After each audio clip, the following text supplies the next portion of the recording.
Welcome back to our Philadelphia sports media page, JK Philly. If you don't mind leaving a like and a subscription to the channel, we would greatly appreciate it. Let's get right into it. Start with our Eagles, Super Bowl NFL champions. Go Birds. Who would have thought? Shit, me. What's there to really say from the game? Give a I know it was I don't even know how many days it was ago now, maybe a week and a half, 2 weeks ago now. Give a little recap of things that you like that you saw. First off, I was up at Xfinity Live. We did the outdoor venue for it. It was fun. It was awesome. It was cool being in the crowd with all the Eagles fans. Didn't have to listen to the crappy commercials. Every time I went to commercial break, they were playing music, getting everybody hyped. Strongly recommend anybody in the surrounding area, if the Eagles are in the Super Bowl again next year, to do that. It was fun, man. It felt like a festival. As far as the game, I thought the Eagles would win. Had no idea they would just absolutely beat them into the dirt like that. The Eagles' front four dominated that game from start to finish. The offensive line had no answers. They made Travis Kelce look like a ghost of his former self. He couldn't block anybody. The Eagles got all that pressure on Patrick Mahomes and did not blitz a single time all game. They got all that pressure sending four guys the entire game. Defense was tremendous. It started forcing Patrick Mahomes to try to do too much, and that's how you got the interceptions from Vaughn and Cooper DeJean. Offense was good. Jalen Hurts, for say what you want about Jalen Hurts, whether you think he's an elite quarterback, middle of the pack, whatever. The NFC Championship game against the Commanders and now both Super Bowls against Patrick Mahomes, he has shown up and shown out. He has been tremendous. You'll never be able to take that from him. You got touchdowns from both of your big wide receivers. Smith had a good game. Brown had a nice touchdown pass. You got something out of Saquon, even though the run game wasn't really there. The one thing the Chiefs did was slow the run game of Saquon down. And with that, he still had almost 50 rushing and receiving yards. He almost had 100 all-purpose yards regardless. And that's what it looks like slowing down Saquon. Mm-hmm. And other than that, ain't much to say, man. That was a brutal, brutal beatdown of a game. I thought they'd win. I didn't think they'd win. I didn't think they'd win like that. Yeah, no. Just watching that game, it felt so more enjoyable watching that game and how it came out, more than the 2017 win. I don't know why. I think it was just so overwhelming of we were expecting that they were going to win, but not to the level that they were beating them, like, so it was just a lot more enjoyable to watch. So I definitely enjoyed that and definitely glad that that's how it played out for Eagles fans, of course. Yeah, because I would even say the 17, although, you're a Super Bowl team, so you're obviously a really good team. The fact that your backup quarterback was in there and playing out of his mind, there was always a little something to fall back on, like, oh man, maybe we weren't supposed to be there. Like, we were overachieving as it is. We shouldn't even be here with our backup quarterback. But you were in the Super Bowl 2 years ago. You started last year off great. You had a disappointing second half. You came out this year 2-2. You're probably 3-1 if Saquon makes that catch out the backfield. And it's looking a little like, there's rumblings about Nick Sirianni. And then you just go on an absolute tear all season. You show that you're the team everybody thought you were. You bully a couple teams in the playoffs, and then you get to the Super Bowl, and you were supposed to be a team that was there and could probably win. And then you not only did you win, you went out there and you just completely showed that you were by far the best team in football all year. Right. Well, to kind of wrap up the Eagle section, obviously, like I said, it happened a few days, if not a couple weeks ago now. I know we talked about recently, in our group of friends about how the Eagles are going to look next season. Do you think that the Eagles can repeat next year? And then also, because of the people that they have and people that they got to get under contract, we know that we're going to lose some people. Who do you think out of the lineup that we have, do you think we're not going to be able to keep? Or people that we should take more priority over? I think Zach Baughn's number one priority. I think you have to get him. He was arguably defensive player of the year this year. I thought he should have won it, but even if he didn't, he was the best middle linebacker in football this season. You probably don't bring back Josh Sweat. Made himself a ton of money that game. You go out in the Super Bowl, you get 2.5 sacks. You just got yourself paid. Somebody's going to pay him a lot of money. You probably can't bring Williams back. He was another guy who probably just made himself a lot of money in the Super Bowl. And other than that, I think you can bring a lot of those guys back on, especially if they want to come back because they know this is a team that could be right back in the Super Bowl next year. I think you might be able to get some team friendly deals going. Yeah. I think the Eagles could be right back in that situation. A big thing about football is staying healthy and having a healthy team at the end of the year when the playoffs roll around. I think I saw something that 21 out of 22 week 1 starters were playing in the Super Bowl for the Eagles. So I see them repeating next year if they do a good job in the draft, because you probably need a right tackle, because I don't know if you're going to be able to bring the boy from the Jets back. Yeah, no, I think they have a really, really, really good shot at being in the exact same position next year.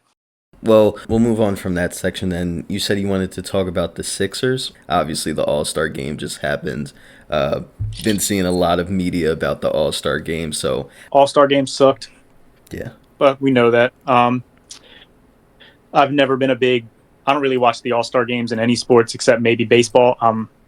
All-Star games for me were always for the casuals. So I don't know why people push so hard for it to be a good product. It's not going to be a good product. I don't really see a way to save it. Guys aren't going to go out there and play their ass off in the All-Star game. There's this weird nostalgia thing people do where they think in the early 2000s and around 2010 that these All-Star games were just these ultra competitive game. No, they were exhibition games too. I think in recent years the players really cashed it in and stopped even just running up and down the court. Mm-hmm. But it's always been the same thing, man. It always used to be they dick around and then the last 5 minutes of the game, guys would lock in if the game was close and play a little bit of competitive pickup ball. Yeah. But Adam Silver put on an awful I think they said 38 minutes of basketball played in 3 hours. That's unacceptable. I'd rather just go back to the old format, play the game East-West, and then let's get back to the regular season, the games that matter. Right. Yeah. That's all you can really do. I think overall, if we are going over our thoughts and feelings about it real quick, I did not enjoy it for what it was, but I liked the idea of what they had. I think if they just increased the amount of points that they had to get, I think that could have made it a little bit more interesting, or maybe it could have just been the exact same thing. It looked like they were competing a little bit harder than what they've been showing. So It was nice to see that. But what point system or what score it's supposed to be set at other than 40, I have no idea. It's something that you have to play with, because it's you can't do 100 because that's damn near a whole game. And a little bit over 40 is 75? That's still, I don't know, but that's because also when those guys are like you said, they're playing a little harder, but when they're not playing, I think they underestimated how fast those guys could get to those numbers when no one's really playing defense. Either professional basketball players, they're going to hit most of their wide open this little contest right here. Them dudes can make that all day. They're going to get to 40 points just like that. Right. I think the idea of the 1v1 tournament, taking it from the WWA, is a good idea.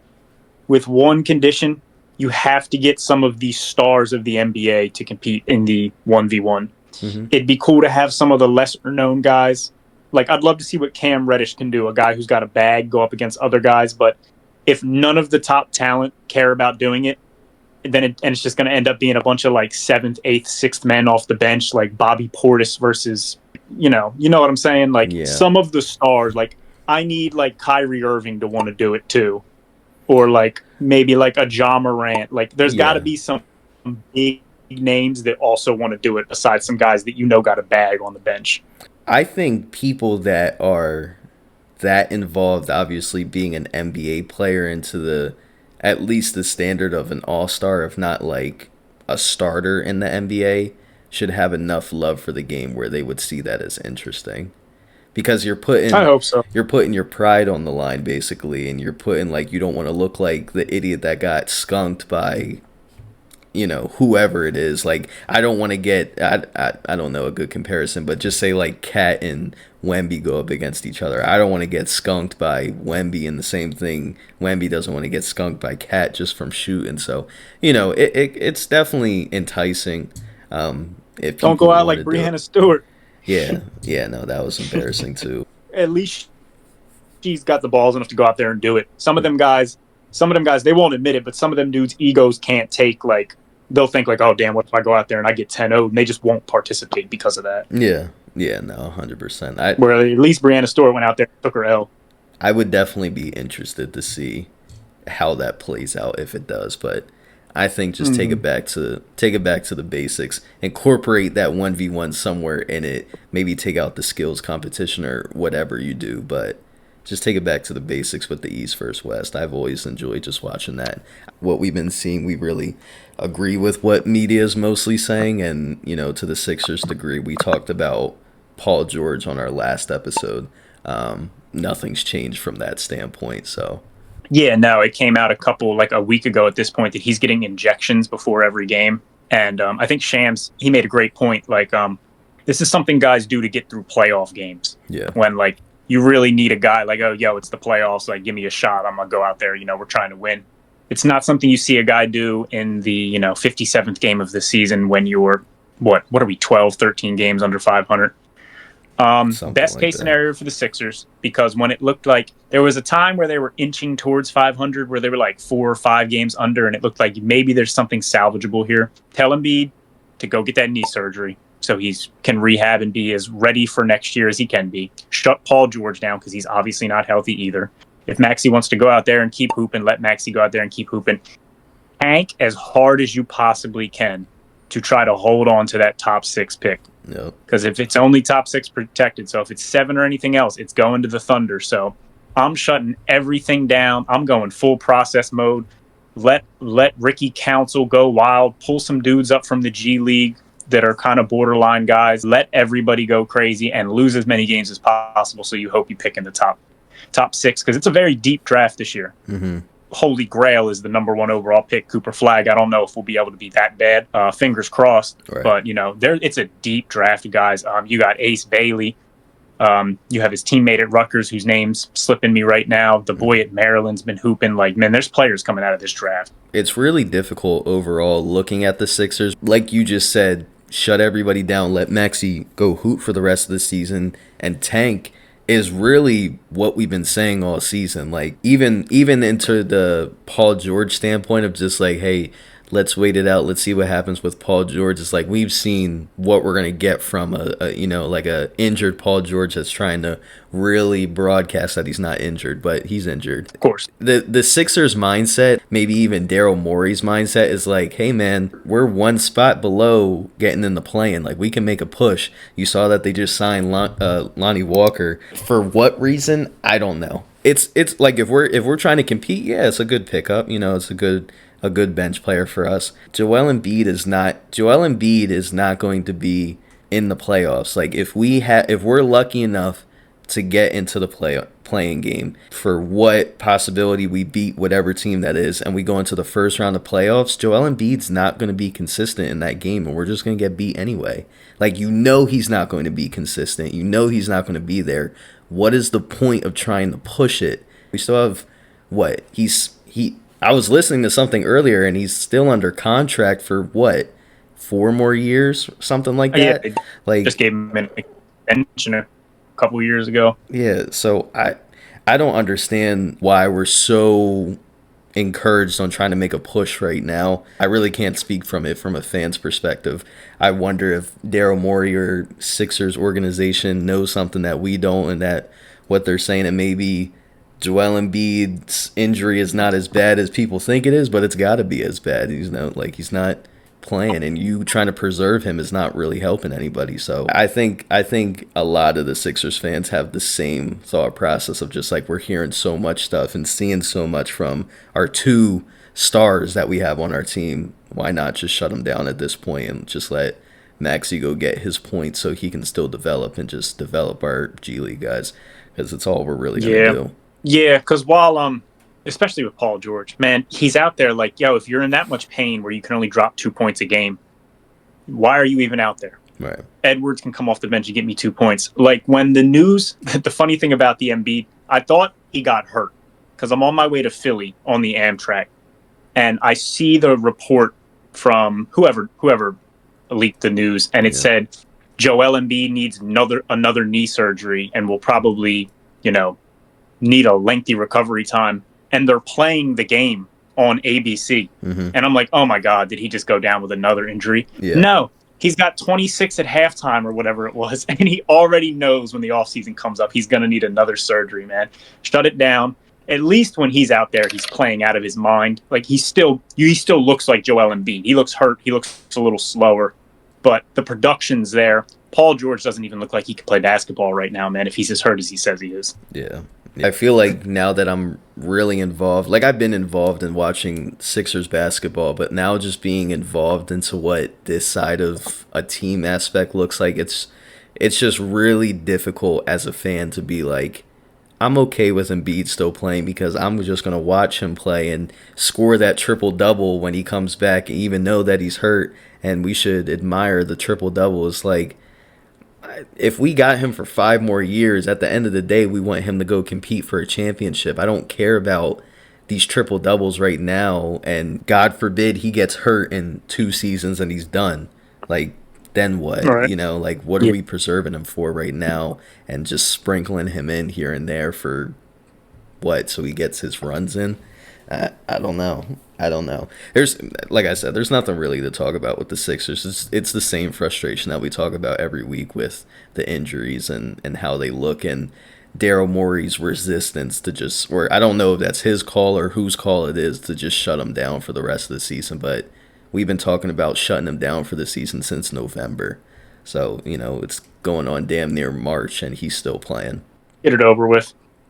Yeah, well, no more Sixers talk. Obviously, like we said from the last episode, we'll obviously talk a lot more about basketball-related, NBA-related news. Of course, that it's the All-Star break, and I don't think there's another game where they don't come back until the end of this week. Of course, obviously, like you stated in the beginning, we want to talk about Phillies news as we're inching closer to the start of the season.